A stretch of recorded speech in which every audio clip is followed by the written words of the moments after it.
raised 4 boys here. You know, they lost their childhood home, but again, we're gonna rebuild. 2 weeks after flames took their home, the Morelli family is learning what it truly means to rebuild, not just a house, but an entire life. 1900 balloon construction and old wood, and it went up really fast.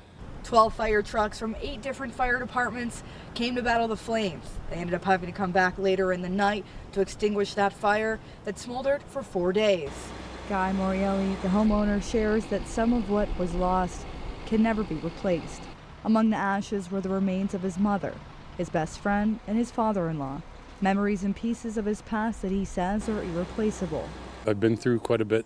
Like I said, you know, there's bumps in the road, and I've hit quite a few. But Morelli says that even in the middle of the devastation, something reminded them that hope wasn't lost. Nephew said, what about the dogs? I said, oh my gosh, yeah, let's get the dogs. We could let the male loose, he was fine, but the female was underneath the deck and was on fire. And I got as close as I could, and I said, Tia, Tia, Tia.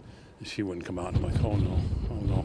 So I covered my hands and my face and ran in as close as I could and yelled again. She saw me. She comes running out, came right to me. I unhooked her from the lead, and the lead was actually kind of hot, kind of burned my hand.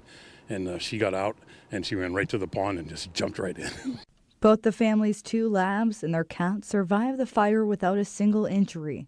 But that's not the only thing they are thankful for. Friends, family, neighbors, just everybody. Need anything? I got a place to stay. If you need a place to stay, just over and over. As we stood in what was left of their home, the Morellis told me that even in the middle of the holiday season, they're choosing to focus not on what they lost, but on what they still have. That there's good in America. You know, there's a lot of good people. You may not see it all the time, but they're out there. Just, I can't say enough thank you for everybody. And it's been great. And unfortunately, the Morelli home was not insured. That left the family with an even more difficult road coming ahead. Has a GoFundMe page titled Rebuilding After the Fire. Support Botanic Garden and their unique holiday display.